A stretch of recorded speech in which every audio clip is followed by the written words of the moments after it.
813. Infosiberia. Las noticias en tu celular. Manda un mensaje de WhatsApp y recibilo gratis todas las mañanas. Infosiberia. Las noticias en tu celular. Manda un mensaje de WhatsApp al 11 30. Radiocaput.com. Estás conectado. Estás en Caput. Voces de los territorios. El verdadero relato. Voces de los territorios. Conduce Irma Caupán. Voces de los territorios. Los martes a las 9 de la noche. En Caput.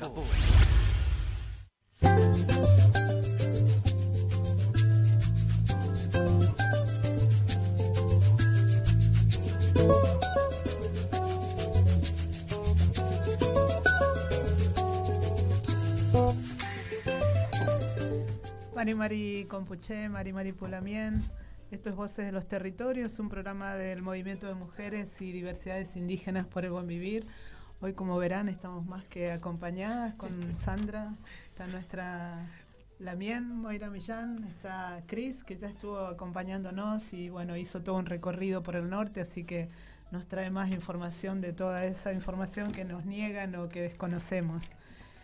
Desde el Movimiento de Mujeres y Diversidades Indígenas por el Buen Vivir estuvimos sacando un comunicado el viernes pasado, siempre reclamando la libertad de nuestra Lamien Jessica Bonefoy Carriqueo Ontimil, y expresamos que la mal llamada conquista del desierto nunca terminó y que el Estado genocida y racista sigue llevando a cabo a través de otros métodos la persecución, el encarcelamiento e inclusive el asesinato a miembros de nuestro pueblo mapuche. La Lamien, en el juicio que se realizó el viernes pasado, fue condenada a 6 meses en suspenso por una causa armada, donde quedó clarísimo que el único objetivo es justamente perpetuar la criminalización al pueblo mapuche. La Lamien sigue privada de su libertad por la persecución del Estado y es una presa política mapuche que está padeciendo el encierro en una celda de 2 metros por 1,5 metros, en donde se encuentra hace más de 40 días. Y tenemos un audio de una Lamien que justamente la está acompañando. Mari Compuché, Mari Pulamien, Mari Punehuenca, Puñén, Tufachima Pumeu. Bueno, hola a todos y a todas. Soy una Lamien que es parte de la red de apoyo Bariloche por la libertad de la Lamuen Jessica Bonefoy Carriqueo Ontimil. Bueno, como todos saben, la Lamuen se encuentra privada de su libertad hace más de 40 días en la Policía de Seguridad Aeroportuaria de Bariloche. Las razones por las que se encuentra ahí no son más que persecución por ser mapuche, persecución por querer resguardar nuestros territorios, persecución por querer ejercer nuestra espiritualidad y nuestra identidad. A la Lamuen la tienen encerrada con causas que son escarcelables, las tienen en prisión preventiva además, es decir, sin una condena firme. Y bueno, las condiciones de encierro además son tortuosas. Ella está en una celda de 2 metros por 1,50 m. No se han acercado organismos de derechos humanos a denunciar esta situación, eso es lo que estamos pidiendo también, que se acerquen. No para que les mejoren las condiciones de encierro, sino para que o le den la libertad o por lo menos la prisión domiciliaria, porque la Lamuen además tiene 5 hijos, 3 de sus 5 hijos dependen de ella, y bueno, ella estando en libertad era un sustento para ellos, pero ahora en esta situación estamos realizando una colecta solidaria a través de un CBU que usa la hija mayor de la Lamuen, que es la que está a cargo provisoriamente de sus hermanos. Después también estamos realizando otra colecta solidaria para los gastos, digamos, que tenemos aquí en Bariloche, los Pulamuen, digamos, que estamos acompañándola a ella en la visita todos los días, llevándole las cosas que necesite, comida, elementos de higiene. Y bueno, principalmente lo que queremos hacer a través de la defensa, de todas las acciones que se estuvieron haciendo, desde desde Pulamuen, desde las organizaciones que se han pronunciado, es visibilizar esta situación. Hace un par de meses le dieron la libertad a 4 Lamuen que estuvieron 8 meses presas, y hoy en día tenemos una presa política mapuche más aquí en Bariloche, a poco menos de un mes de realizarse el encuentro de mujeres, encuentro que se va a realizar en esta ciudad justamente por lo que pasó el año pasado con las presas políticas mapuche, y hoy, bueno, por más de 40 días ya tenemos una presa política mapuche más, así que también pedimos el acompañamiento de la comisión organizadora del encuentro, de las organizaciones de género, porque bueno, la Lamuen es mujer, es madre, hay una persecución también contra nosotras, así que bueno, se agradece mucho este espacio, todas las acciones que se puedan realizar también son válidas y respetables, se agradece mucho la difusión, este espacio de difusión, porque es un tema que lo quieren invisibilizar, lo quieren tapar, así que bueno, nada más que decir, Chaltumay Compuché, Peucayal. Bueno, como hemos venido relatando todos los martes, hablando con su vocero, con Adrián y con distintas hermanas, hermanes, para poder denunciar, e incluso con la abogada, con Laura Tafetani, para seguir pidiendo la libertad de nuestra Lamien, Jessica Bonefoy, Carriqueo Ontimil. Bueno, hoy aquí también podemos seguir denunciando, ¿no?, todo lo que pasa en los territorios, y la verdad que es un gusto tenerte acá, Moira, y también seguir viendo cómo se continúan, ¿no?, a través de la pluriversidad y de diferentes modos, seguir denunciando y visibilizando nuestros saberes y recuperándonos, ¿no?, ver de qué manera nos podemos recuperar. Así que bueno, la verdad que queríamos escucharte y saber cómo estuvo un poco toda esa gira y bueno, cómo sigue, ¿no?, el caminar. Cuesta pasar de un tema a otro, porque Sí. me quedé pensando en todo lo que está atravesando esta Lamien de manera tan injusta, esta dictadura racista que el Estado que celebra con pomposidad 40 años de democracia, y sin embargo no se detiene a ver cómo las violaciones a nuestros derechos son continuas, cómo no ha pasado ningún gobierno en esta Argentina de su conformación hasta la fecha que respete, que honre, que resguarde los derechos de los pueblos indígenas, y que todos los años tengamos que hablar de muertos en las filas de la lucha de los pueblos originarios, de detenidos, de clandestinos, de persecución. A 40 años de democracia hay cantidad de clandestinos. ¿Cómo es posible que los hermanos y hermanas de los territorios indígenas, que están nada más y nada menos que resguardando la vida, tengan que esconderse como si fueran criminales, cuando los únicos criminales son estas empresas terricidas que operan en nuestro territorio? ¿Cómo es posible que una mujer con sus hijos, que el único crimen que ha cometido es volver al territorio para maternar desde la identidad como mujer mapuche, esa mujer esté presa? Y la acusación sea porque arañó un policía, mientras los otros policías que mataron, que asesinaron a Rafael Nahuel, han quedado completamente impunes, mientras quienes dieron la orden del asesinato han quedado impunes. ¿Cómo puede ser esta Argentina? ¿Hasta cuándo? ¿Cómo podemos pensar en ir a las urnas ahora en octubre? ¿A votar qué? ¿A que se perpetúe la dictadura? Que este sistema de representación electoral racista, clasista, este sistema de representación electoral que nos encorseta en las violaciones continuas a nuestros derechos, ¿qué ganas de ir a votar? Si sabemos que ahí entran todas nuestras pesadillas, pero ninguno de nuestros sueños. A mí me cuesta mucho hablar de nuestros sueños, como el de la pluriversidad, cuando estoy pensando que en este momento, mientras nosotros estamos acá, hay una hermana, una Lamien nuestra sufriendo. En una celda mínima. Eso es tortura. Eso está tipificado como tortura. El Estado argentino es consciente de ello. La Comisión contra la Tortura establece incluso medidas físicas de espacios en donde se tiene que desenvolver un cuerpo. Es tortura. ¿Cómo es posible que nos digan que los organismos de derechos humanos no fueron a verla, que no han reclamado. Estoy súper indignada, realmente me duele, me atraviesa. Estamos tratando de construir el mundo que queremos con todas las vicisitudes y las violaciones y el permanente atropello del Estado. El Estado nos quiere muertos, quiere el genocidio. Y nosotros estamos queriendo apostar por la vida. ¿Cómo cuesta? ¿Cómo cansa? ¿Cómo duele? Ojalá quienes estén escuchando puedan comprometerse con la situación de la Lamien. Ya pronto voy a volver a mi Puelmapu y seguramente iré a verla. Sí. Ella fue detenida y encerrada mientras yo estaba viajando para Europa. Si no, por supuesto, hubiera ido a verla. Estoy en permanente contacto con la familia, pero no he podido verla personalmente.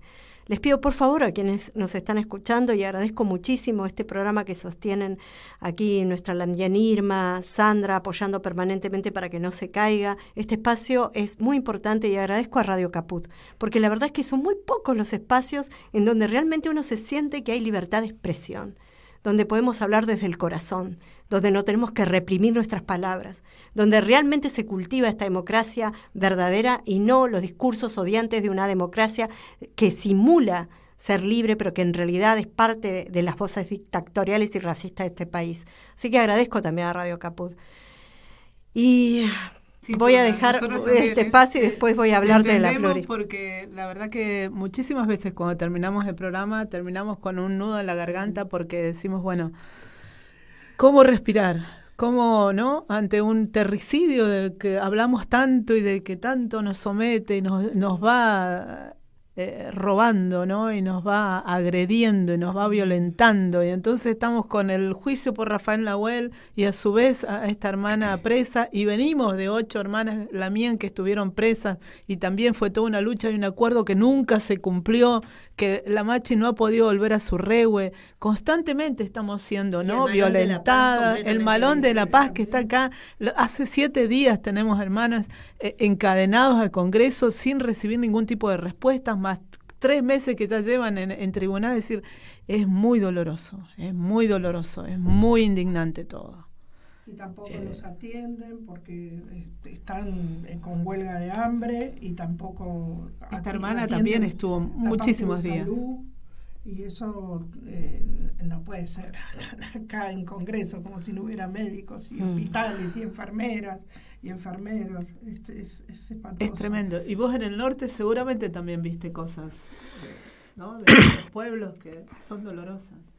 Sí, respecto a lo de esa conquista del desierto, me doy cuenta de que el cuerpo de los indígenas ya se nota que es el nuevo cuerpo de sufrimiento, de padecimiento, porque no se considera a estos indígenas como forma parte de esos ciudadanos de esa Argentina. Cuando una persona se pregunta sobre de dónde ellos vienen, no, ellos vienen de Chile, ellos vienen de Uruguay, pero no de Argentina. Así que el Estado selecciona los ciudadanos de este país todavía. Pero estamos hablando de democracia, pero ¿de qué democracia estamos hablando hoy en día? No hay democracia, es decir, que es una prolongación del colonialismo en este territorio que estoy descubriendo hoy en día. Pero qué lástima que hoy en día los mismos pueblos que lucharon en el pasado son los mismos que luchan hoy en día para su libertad.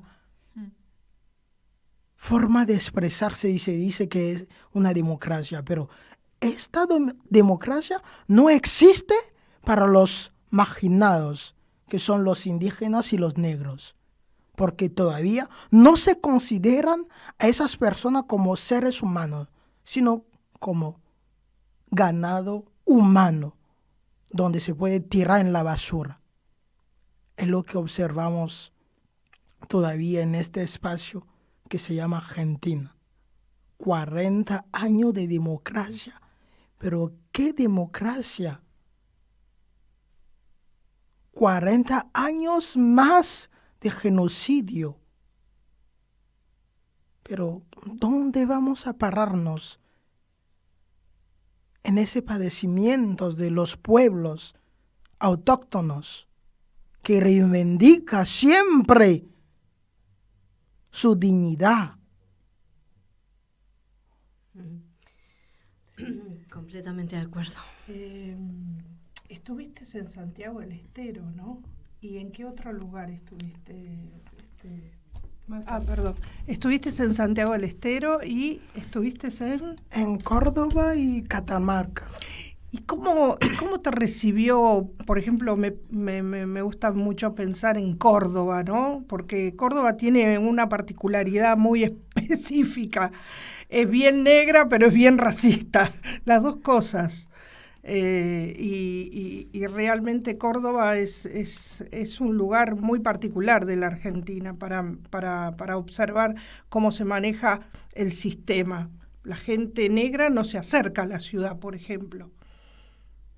Sí, es decir, que cuando me fui a Córdoba, y la primera mirada, es decir, que la gente, con la vista de la gente, ellos piensan directamente que este es extranjero. No puede ser de Argentina. Sí, claro, sí, hay los senegaleses que acaban de llegar, los de Nigeria, todo eso. Pero yo le preguntaba, pero no, los negros son argentinos también, de mucho tiempo. Pero ¿cómo que los negros? No, son los senegaleses que acaban de venir a partir de finales del año del siglo XX, XXI, inicio del siglo XXI y finales del siglo XX. Pero yo le decía que no, pero es falso. Es lo que se cuenta en las escuelas, en las universidades. Pero los negros vinieron antes, pero de manera forzosa durante la trata negrera, porque hay una confusión entre la trata negrera y la esclavitud. Y yo estaba obligado de explicar que son dos cosas distintas. La trata negrera era el comercio de esos negros como mercancías humanas durante muchos siglos. Y la esclavitud es el maltrato, es la conversión de esas personas como cosas en un territorio desconocido. Claro, pero ahí en la esclavitud, los pueblos indígenas también fueron esclavizados. Esclavizados, sí, claro. Así como aquellos de aquellos negros. O sea, hay un periodo de tiempo donde quienes no tenían alma y quienes no tenían mente han sido esclavizados, porque así es como nos veían. Por eso la esclavitud se prolongó. Claro. Siempre cuento algo que me pareció muy curioso. Cuando vas a la Patagonia, a Puel Mapu, hasta en el último ranchito de una comunidad mapuche aparece la foto de Perón. No cualquier foto, Perón a caballo. Y yo decía, ¿por qué? ¿Qué encarna esa imagen? ¿Por qué en todas las casitas humildes mapuches está en la foto de Perón? Hasta que empecé a preguntar. Y claro, la respuesta fue categórica. El Estado argentino consideró que no éramos humanos al pueblo mapuche, a los pueblos indígenas en general, pero estamos hablando del pueblo mapuche, y entonces no trabajaban de manera asalariada. Si vos te negabas a trabajarle a los migrantes que llegaban, a los latifundistas que se establecían, te aplicaban la ley de la vagancia, ibas preso. Tenías que trabajar sí o sí, sin remuneración alguna. Los peores fueron los ingleses. Yo escribí una novela contando un poco eso. Y cuando asume Perón, lo que logró fue el reconocimiento de que eran trabajadores. Entonces, por primera vez fueron asalariados. Por eso ese reconocimiento a Perón. Porque pasaron de ser esclavos, esa es la nomenclatura correcta, esclavos. De los latifundistas, muchos de la sociedad rural que ahora pretenden gobernar el país y están siempre en el poder, desde la esclavitud a ser considerados trabajadores y trabajadoras. Fue un salto cualitativo de la vida y de reconocimiento como humanos que lamentablemente no tenían. Por supuesto fuimos evolucionando en la lucha hasta reconocer que alguna vez fuimos libres, que alguna vez estuvimos en estos territorios organizando y ordenando nuestra vida como gente de la tierra, y queremos volver a tener el derecho a ser en plenitud como mapuche. Pero es muy interesante porque en ese negacionismo histórico que tiene el Estado, no solamente sobre la presencia de la negritud en Argentina, con sus respectivos derechos territoriales y derechos ancestrales, como los derechos de los pueblos indígenas, hay un elemento en común que nos unifica y es la racialidad de la historia y de la geografía. O sea, hay, así como se dice que hay, hoy día se habla de territorios sacrificables, hay vidas sacrificables. Y están todas relacionadas con el proceso de modernización del país, con el modelo de país. Un modelo de país que no nos quiere, claramente. Eso te quedó re claro, ¿no? En todo tu recorrido. De verdad que este rechazo ¿cómo decirlo? De la no reconsideración, de la no consideración de los pueblos indígenas como forma parte de, ¿cómo decirlo?, ciudadanos de este país es muy fuerte. Es lo que yo observé durante mi recorrido también respecto a esa investigación. ¿Pero tuviste reuniones con organizaciones indígenas en estas provincias a las que fuiste? No. Ah, qué pena, hubiera sido muy interesante ese intercambio. Bueno, te vamos a invitar a territorio mapuche. Sí, va a ser bueno. Sí, tiene que volver. Claro, porque, por ejemplo, ahora yo acabo de llegar de Europa de una gira donde fui a pedir apoyo para la primera pluriversidad de mujeres y diversidades indígenas que vamos a hacer. Porque queremos echar en mano de manera directa el modelo educativo que queremos, ¿no? Estamos diciendo que hay todo un debate que se abre en el mundo, que se habla de la transición energética, se habla de la reconversión económica, pero no se implica a la educación en ese proceso. Y nosotras, las mujeres indígenas que nunca accedimos a la educación, que nunca jamás nos preguntaron qué modelo educativo queríamos, empezamos a pensar que es necesario crear un modelo educativo que nos dé las herramientas para luchar contra el terricidio y que nos permita no sobrevivir, vivir en plenitud en nuestro territorio.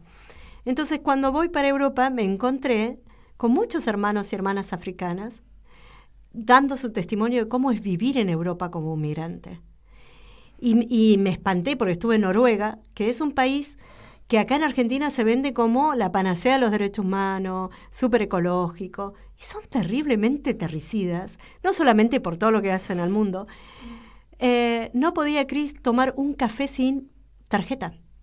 Está absolutamente todo tecnologizado y vos podés ser un inmigrante que con mucho sufrimiento llegó al territorio noruego, pero las reglas de vida y de consumo en Noruega van a echarte de ese territorio, porque querés tomar un subte y si no tenés tarjeta, un metro, no podés.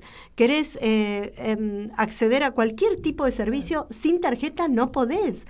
Y si sos un migrante ilegal, no vas a tener tarjeta. Entonces, lo que hacen es el otro filtro. Una vez que pasaste todos los filtros para llegar a la Europa soñada, el otro filtro que te espera es sobrevivir en esos territorios. Y realmente yo he quedado espantada. O sea, vi muchas cosas que me dejaron con la boca abierta porque digo, no sé, frases en Francia, me llevaron una muestra fotográfica de Amnistía Internacional donde mostraban lo de Charles, el atentado que hubo. Charlie. Sí, y Charlie. Y mi francés es malísimo. Y todos decían, ay, sí, esa noche millones de franceses salimos a la calle porque todos éramos Charlie y nos sentimos inseguros. Fue el día en que los franceses que cultivamos la libertad y los derechos nos sentimos inseguros. Y yo le dije, qué bien. Eso es lo que experimenta el mundo desde hace siglos con ustedes. Ustedes lo sintieron unos días. El mundo hace siglos que lo siente. Porque si ustedes aterrorizaron el mundo, algún día ese terror nos le iba a llegar. Porque tienen el privilegio encima de no recibir lo que van sembrando. Y por supuesto fue todo un debate lo que dije ahí. Claro, no se hacen cargo tampoco. Es como no hacerse cargo, se lo pones en la cara y no lo quieren ver. Ellos se creen los redentores, de la libertad. Y ahora de la que justicia. en África, en Níger, por ejemplo, echaron al embajador y están echando ¿no? De alguna forma u otra, que dejen de sacar, de extractivizar, tienen... Eso me gustaría preguntarle, porque vengo así fascinada con todo el proceso que se está dando a África, a Burkina Faso, toda la lucha. ¿Vos cómo lo vivís? ¿Crees que se abre una brecha de esperanza en la conformación de alianza de los pueblos en África? ¿Viene el emergente social revolucionario en África? Una excelente pregunta. De verdad que cuando yo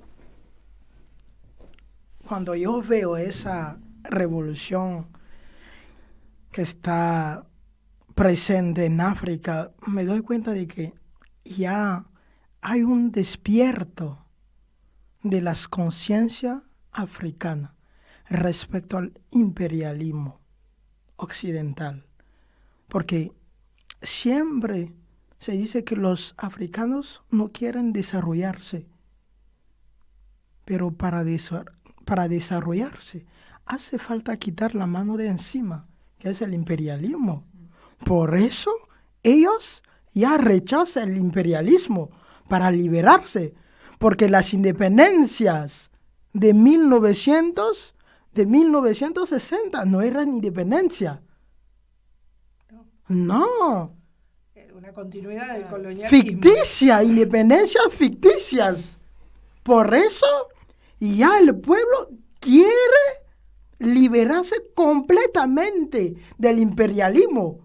Porque en el pasado hablamos de colonialismo, pero en el presente hablamos del neocolonialismo.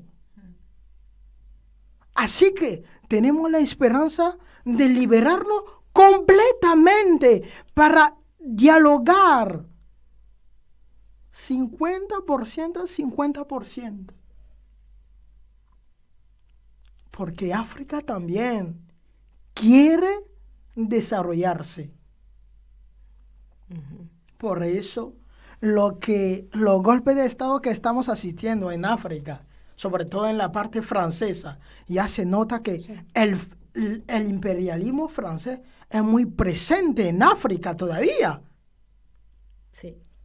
¿Por qué no se escucha ese golpe de Estado en la parte anglófona? Es una pregunta. ¿Por qué? Porque el imperialismo francés no quiere salir de África. Por eso los africanos están obligando a rechazar este imperialismo para poder desarrollarse. ¿Crees que ha sido una lectura oportuna de los pueblos de África que están bajo la invasión colonial francesa, el hecho de que Francia se está atomizando, que hay fragmentación tanto dentro del poder político como también la crisis económica que atraviesa Francia, los distintos sectores organizados de la sociedad francesa que están tratando de replegarse y reorganizarse frente a la represión de Macron? ¿Crees que este escenario, esta configuración de escenario de lucha que se está dando al interior de Francia le ha dado la oportunidad a estos pueblos de África en encontrar aliados, en organizar su lucha con mayor fuerza? Lo de la política de Macron en África, de verdad que cuando la primera vez Macron se presentó como presidente en Francia, nosotros los pueblos africanos pensábamos que él debería cambiar las relaciones entre África y Francia, pero no pasó. Eso no pasó. Eso fue un engaño frente a los pueblos africanos. Nos dimos cuenta que él debería cambiar algo respecto a esas relaciones franco-africanas, pero nada cambió. Por eso, esos pueblos están aprovechando también esta inestabilidad en Europa con la guerra en Ucrania, entre Ucrania y Rusia, porque normalmente ya se puede decir que es el bando occidental contra Rusia que está enfrentándose. Por eso los africanos aprovechan de esta debilidad para liberarse también, Claro, ¿sí? claro. Y aliarse con los otros pueblos africanos, como Burkina Faso, como Malí, como Níger. Es lo que está ocurriendo en esa parte del Sahel. Con Guinea también, Guinea-Conakry, Guinea-Conakry. Estamos, por lo menos algunos, yo me incluyo, mirando y observando con mucha expectativa lo que está pasando en África y alegrándome también. Y una consulta, perdón que me... No, Sí, sí. por favor. ¿Qué pasa? Hoy de Europa. Son las invitadas, son los invitados. Tienen la No, y palabra. aparte en Francia, tuve que recorrer bastante Francia en esta gira. La presencia de la vicepresidenta de Colombia, a Francia Márquez, que fue a África a tener reuniones allí, llevándonos en la comitiva. Lo interesante también del viaje de Francia Márquez es que no fue solamente los representantes del Estado, sino que invitaron a las organizaciones afrodescendientes y negras de Colombia para que viajen. Entonces fue una comitiva numerosa y estas organizaciones sociales antirracistas fueron a África para expresar solidaridad y tener reuniones con organizaciones de base allá. ¿Crees que este gesto del gobierno colombiano con África es un gesto que puede ser también copiado o que identifique el accionar de los gobiernos progresistas en América Latina? Hablando de los gobiernos progresistas en América Latina, de verdad que no sé, porque para mí lo del progresismo en América Latina, de verdad que no sé de qué progresismo estamos hablando, porque para mí no hay nada. Es solamente decir que es una forma de decir que somos progresistas, pero no hay nada. El cambio, no hay cambio, es el mismo. Exacto. Son los mismos racistas. Claro, pero tenemos que decir la verdad. Son los mismos racistas. No hay cambio. Por eso para mí en América no hubo colonización. Estamos esperando la descolonización en América. Para mí no hubo descolonización en América. Claro, seguimos con repúblicas coloniales. Claro, sí. Han hecho una reproducción del Porque son los colonialismo. mismos que gobiernan, pero son los descendientes que gobiernan toda América. Sí.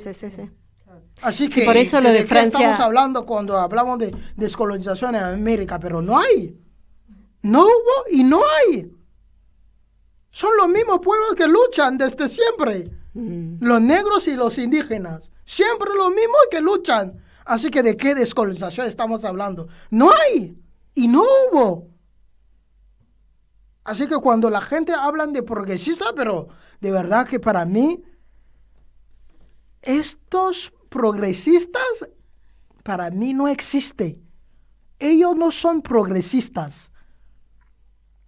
Son continuistas. Claro, Continúan. sí, Continúan. Sí, con el engaño, Una siempre. continuidad. Pasado de otra manera, pero Sí, con el engaño, siempre. No hay Pero le vamos progresistas. sacando la careta, Sí, sí. por lo menos. Le vamos sacando la careta. hay demasiados datos, ¿no? Como Sí. para decir, no lo son. Pero bueno, pero A ningún aún así... a ningún estado le gusta que le digan racista y sabemos que Argentina tiene una condena internacional por racismo y nadie lo dice ni lo hablan justamente porque no les gusta Claro.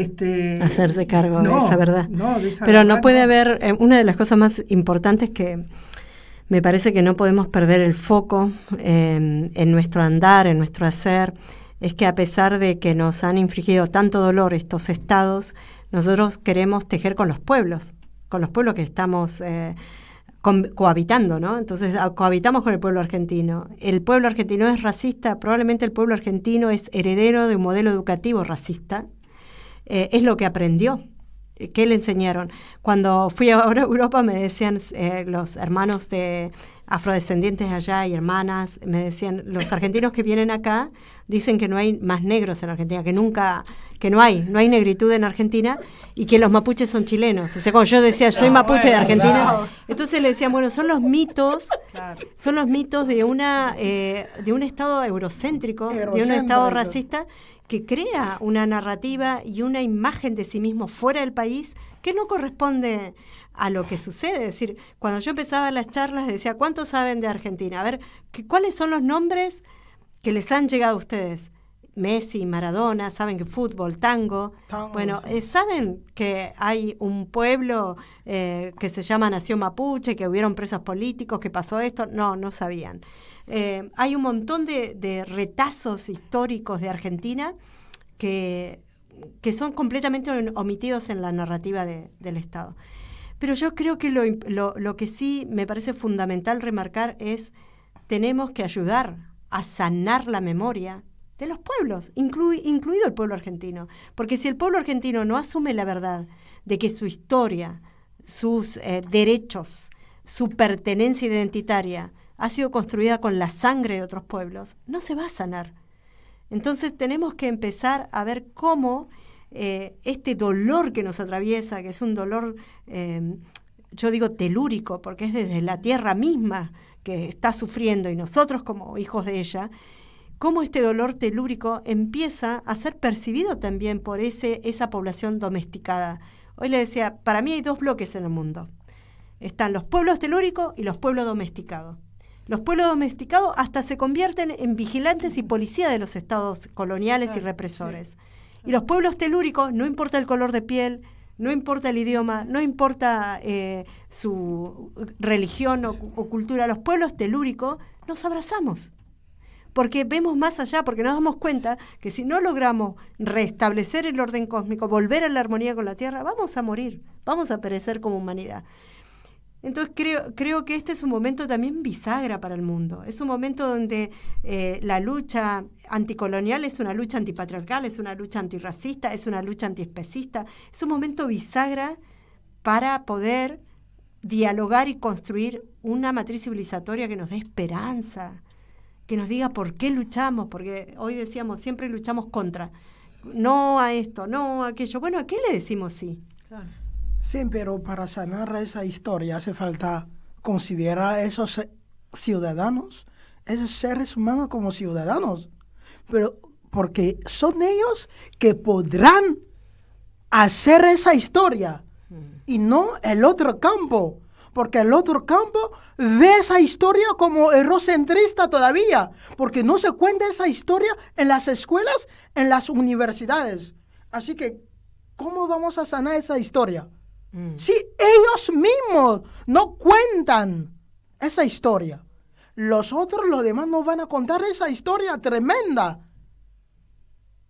espantosa. Y hay negacionistas de esa historia, eso es lo peor, hay montones de personas que la quieren negar, como, ay, a mí no me hables de eso porque no me interesa. El mismo presidente dice que venimos de los barrios, varios presidentes sí, dicen, varios. El Estado, entonces, el Estado siempre la subjetividad está totalmente... Ahí, y sí, después y también hay algo muy tragicómico, y es el recorte que hacen de nuestra existencia. Por ejemplo, en el caso de los pueblos indígenas, Europa quiere el chamanismo.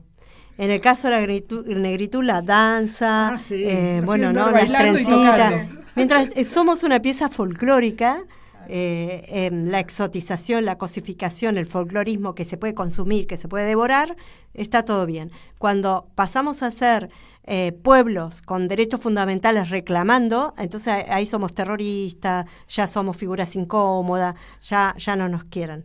Entonces, si no hay negacionismo, hay el reconocimiento de nuestra existencia en función de la utilidad que le puedes sacar a eso. Sí, de lo que se pueden apropiar. Y encima después te dicen que, bueno, no es tu cultura y es de ellos. Y volvemos a la esclavitud. Es como dar una vuelta de tuerca, ¿no? Un círculo, un círculo vicioso que es patente, que es presente, que se perpetúa. Mientras nosotros estemos bailando, cantando y saltando, está todo bien. Ahora, cuando estamos acá sentados, pensando, teniendo... Reclamando derechos, ideas... no, tenés que esperar. Estaba contando un microracismo en Francia. Me invitan a dar una conferencia con muchos pensadores del mundo, ¿no? Entonces me invitan como una voz intelectual. Sí. La moderadora de la mesa un día antes me pide si además de dar mi pensamiento podía bailar, ofrendar un canto o una danza. Y por supuesto que me ofendí y le dije, y nombré a los intelectuales que iban a hablar conmigo y le dije, ¿y ellos también van a cantar y bailar? Si ellos lo hacen, lo voy a pensar. Muy bien, muy ¿Por bien. qué? ¿Por qué? Claro, después, y yo lo voy a pensar, tampoco le dije que lo iba a hacer. Y le dije después a continuación, ¿por qué crees que porque me invitan a mi mujer mapuche vengo con el paquete completo? Soy tu dispositivo de pensamiento, pero además también soy tu dispositivo artístico, de entretenimiento. Es decir, no. Son prejuicios, ¿no? Sí, No. claro, estereotipos. Yo me acuerdo que fui a Chile, justo fui al Festival del Tumbé, pero yo iba como jurado. Entonces, como vengo del movimiento del candombe, lo primero que dije cuando me senté, porque yo iba a hablar de racismo nada más. Entonces, no voy a cantar, no voy a cantar, no voy a bailar y no voy a tocar el tambor, le dije. Claro, así como diciendo, no voy a hacer nada de eso, voy a hablar. Y eso es lo que, y sí, porque si no, es verdad. Sí, sí, y es que tenemos... Y si no te dicen, traete algo, te invitan a algo, traete alguito. Sí. Tenés Los tópicos racistas que tenemos que que ir ponerte una desandando. pluma acá y moverla también. Sí, sí, sí. Terrible. Es verdad, es verdad. Pero la verdad que sí. Ha pasado. Tremendo. O sea, esto que hacemos en este momento, hablar de política, hablar de lo que nos pasa, no nos dejan. Sí, pero hace falta hablar de todo eso porque ya tenemos que avanzar hablando de lo de la democracia, porque cuando hablamos de la democracia, hablamos de libertad de opinión, de expresión, todo eso forma parte de lo de la democracia y tenemos que denunciar lo que no funciona. Obviamente. Sí, los mismos pueblos que tenían las cadenas en el pasado son los mismos que tienen la cadena hoy en día, pero hay un problema. Hay un problema y tenemos que resolver ese problema rápidamente. ¿Por qué? No quieren escuchar esas voces. Entonces tenemos que hablar muy fuerte, porque somos también seres humanos, somos ciudadanos del mundo y tenemos que participar en lo del desarrollo de este mundo, juntos. Y los negros, los indígenas, forman parte de esa configuración territorial argentina. Y la negación tiene que pararse ya. Sin duda. Sin Vamos a duda, parar un debería. poco con música, así nos relajamos. O retomamos. Papacho se dice a las personas queridas, a las personas ya ancianas, a los sabios realmente.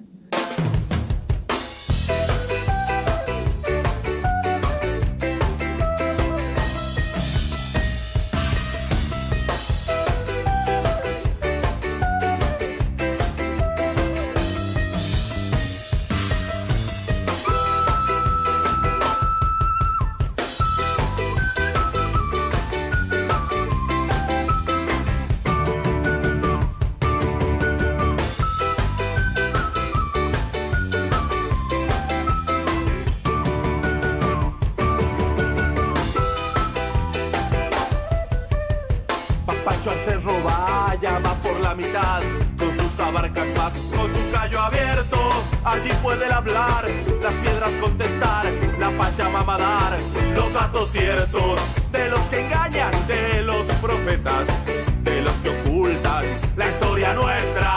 Papacho Quispe permiso pide, levanta un cuarzo, chayando vive, es mi raíz, es tu raíz. Es su raíz, nuestra raíz. ¡Ahí!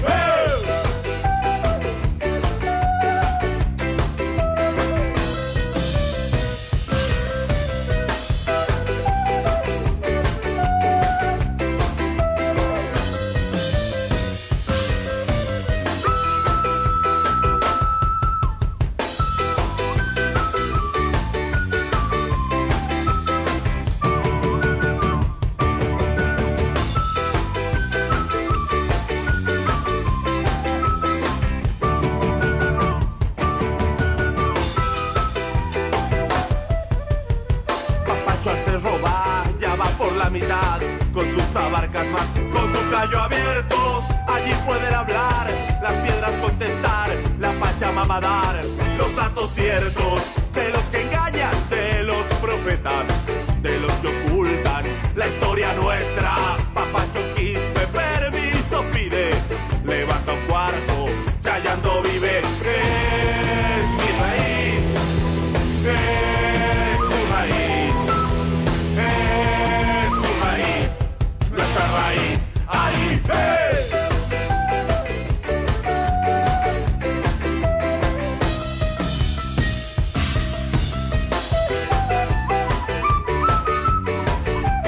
Seguimos en Voces de los Territorios, un programa del Movimiento de Mujeres y Diversidades Indígenas por el Buen Vivir.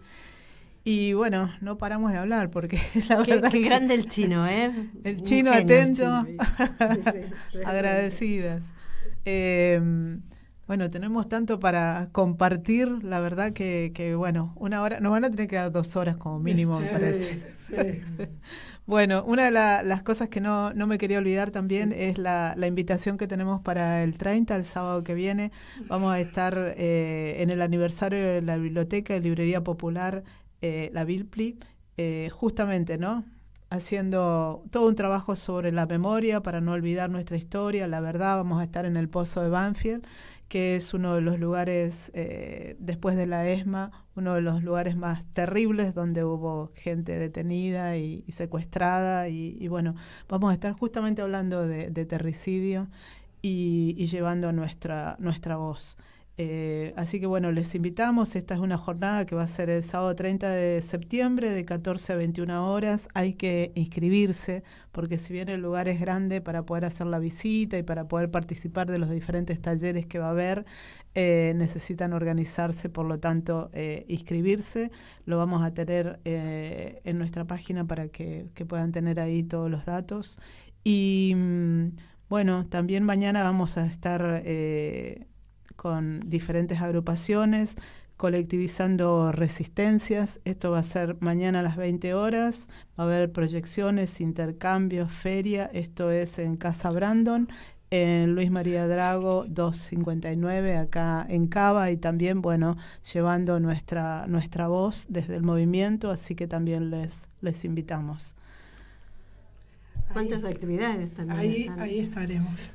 Ahí estaremos. Sí, tratamos justamente, ¿no?, de llevar la voz, de poder escucharnos también, de escuchar y de sumar, porque yo siempre digo que, por ejemplo, cuando estuvieron las Lamien presas, estuvimos en bastante soledad. Entonces necesitamos colectivizar, necesitamos apoyarnos más en este contexto que cada vez se pone más terrible, ¿no? Para se intensifica, pueblos, ¿no?, la represión. Así que, bueno, con más razón. ¿Y ustedes cómo perciben el estado de ánimo de las organizaciones frente al avance fascista, discursos no solamente odiantes, sino discursos de casi de terrorismo de Estado, ¿no?, que se vuelven como una apología aplaudida por cierto sector, que realmente me da escalofrío pensar eso, ¿no?, que ciertos sectores salen a aplaudir esa apología del odio, del terror. ¿Cómo perciben ustedes en estos meses en que he estado fuera a la opinión pública en relación a eso? Complejo. La verdad que es terrible, sí, cómo nos están borrando la memoria cada vez más y esto, ¿no?, cómo aparecen estas voces racistas y de odio cada vez con más potencia y que la gente no las diferencia, ¿no?, como que la sociedad no se despierta. Tampoco que no pueden diferenciar si nosotras de repente no estamos en eso que está 24 horas del día funcionando, claro, con ese discurso, y no hay una contravoz, o sea, en los medios de comunicación, o sea, para que nosotros estemos, tiene que tener el YouTube para poder sintonizar la radio, pero la radio no sale en el canal de aire. En el canal de aire ellos lo tienen todo el día y siempre las voces que se escuchan son siempre las mismas. O sea, repiten los discursos y encima lo replican en un programa, en otro programa, en otro programa. ¿Y vos viste alguna voz negra, alguna voz mapuche, alguna voz indígena? ¿Fueron al tercer malón? No, ¿qué fueron a hacer? Fueron a hacer lo que hicieron en el subte, ridiculizar a dos personas mayores. Ese tipo de cosas suceden en la televisión abierta. Y algunos programas muestran algo, pero no es suficiente, porque es una replicación todo el tiempo de eso. Más que discurso de odio, es como lo único que falta que digan: hay que matar a todos los negros y a todos los indígenas y quedémonos nosotros. Pero faltaría que dijeran eso, pero en cierta forma también lo están diciendo. Sí, porque al maquillar las noticias o al distorsionar todo, lo están diciendo, sí. Lo están generando y provocando. Así que es así, por lo menos acá en Cava es lo que se ve, ¿no? Terrible. Por eso necesitamos apoyarnos, sumarnos y bueno, ser cada vez más los que llevamos el verdadero relato, porque si no la gente justamente está repitiendo esto, ¿no? Son años y años, generaciones y generaciones, pero cada vez está como más visible esto. Siglos y siglos. Sí. A mí me preocupa mucho que se habla de que la juventud se está derechizando. Y yo creo que hay un diagnóstico errado de eso. No es que la juventud se está derechizando, es que en realidad la derecha nunca dejó de estar en el poder, en el manual del alumno bonaerense, digo yo siempre, que era un libro muy fascista que nos obligaban durante la dictadura a estudiar. Pero ese formato de educación no se ha modificado. O sea, Julio Argentino Roca, genocida, tiene un tremendo monumento y nunca ningún gobierno lo quitó.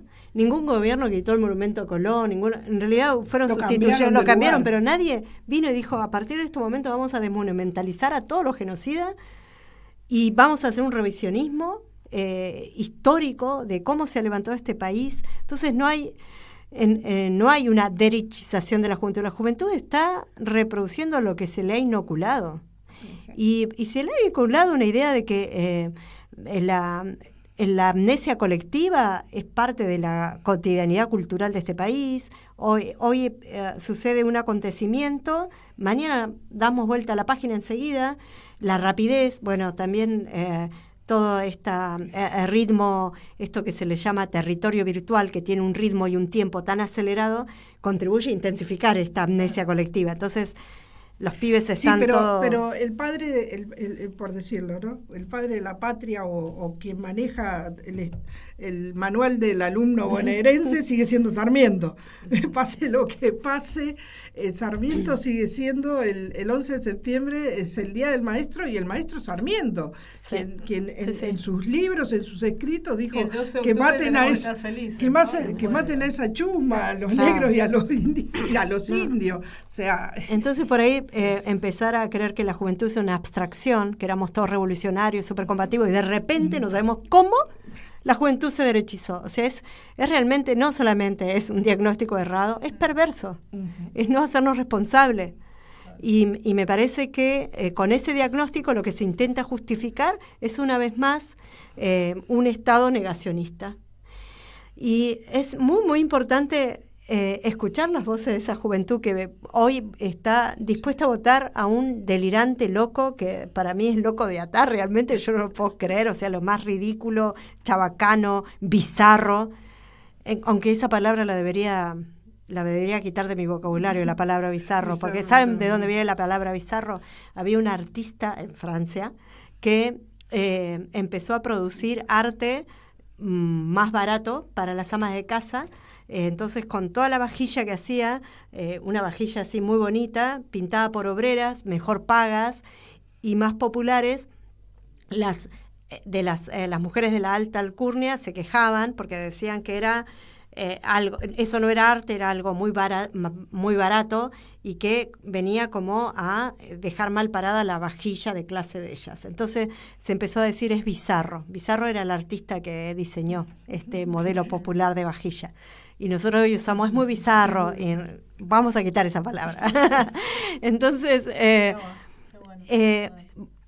lo que está pasando con este sujeto que me parece nefasto es una representación de lo que está sucediendo como sociedad. Una sociedad que está perdida, una masa juvenil que no tiene perspectiva de futuro, que ya no cree en nada, porque realmente todas las generaciones que le antecedieron y que gobernaron el país le traicionaron todos y cada uno de sus principios, y que no le ofrece nada, porque vos mirás las plataformas de campaña de casi todos los candidatos, con excepción de Miriam Bregman, y hay una reproducción de todo lo que ya hicieron. O sea, nadie trae esto que se plantea que este personaje es novedoso. No es novedoso, es más de lo mismo. Nosotros que venimos de años atrás sabemos que los 90 marcaron a un personaje muy similar. Entonces, me parece que la educación cumple un rol fundamental en este momento histórico y que no podemos esperar que el Estado, ese mismo Estado racista, negacionista, terricida, venga a traernos una educación liberadora. Eso no va a suceder. La educación va a tener que ser nuestra propia construcción autónoma. Y hay algo que te quería decir, Cris, es nosotros como pueblo mapuche no consideramos que somos parte de Argentina. Argentina está en nuestro territorio. Es como si vos les digas a un pueblo, al pueblo palestino, que los israelíes y ellos son un solo país. No. Israel está en el territorio palestino, Argentina está en la Gualmapu, en el territorio mapuche. Nosotros no queremos ser ciudadanos argentinos. Nosotros queremos nuestra libre determinación. Yo creo que una de las soluciones que podría haber en este país, con este nivel de violencia creciente, si tuviéramos supongamos que vamos a soñar, que no cuesta nada soñar. Hay una revolución. Los pueblos telúricos ganan estas luchas contra los domesticados y opresores. Y dicen, bueno, ya está, ganamos. ¿Qué vamos a hacer? ¿Qué modelo de país quieren? ¿Quieren una república? Yo diría que tendríamos que hacer una confederación de las naciones. Reconocer que hay más naciones. Y en esa confederación de las naciones plurinacional, que hay muchas naciones, pensar un modelo de organización y de orden cósmico telúrico donde se reinstale la reciprocidad entre los pueblos y con la naturaleza. Bueno, qué bueno. Vamos a seguir soñando lo dejaste todo hecho ya. Y vamos a seguir proponiendo vida a pesar de todo esto. Gracias, Moira, gracias, Cris, gracias, Sandra, Chino. Nos encontramos el martes que viene. Peucayal. En Caput pasan cosas. Yo estoy a favor que uno puede elegir. Nosotros somos mujeres pecadoras, querido. De todas las ricas abortan. Es un desastre, querido. Ellas van a rezar todos los domingos, se cambian para ir a misa de 12. Pero como son católicas así de pacotilla, nosotros somos mujeres pecadoras, querido. Las que no quieren el aborto son católicas de pacotilla, un desastre, querido. De todas las ricas abortan. Nosotros somos mujeres pecadoras, querido. Eve de Bonafini. Radio Caput. Esas cosas. Pero esto no es de ahora, querido. ¿Querés arrancar la mañana bien informado? Infosiberia, las noticias en tu celular. Manda un mensaje de WhatsApp al 11 3205 8813 y recibilo gratis todas las mañanas. 30.000 detenidos desaparecidos. Ahora y siempre. Un espacio para la memoria, por la verdad y la justicia. Ahora y siempre. Mucho más que una consigna, un lugar donde encontrarnos. Ahora y siempre. Un programa de Ana María Careaga. Miércoles a las 6 de la tarde.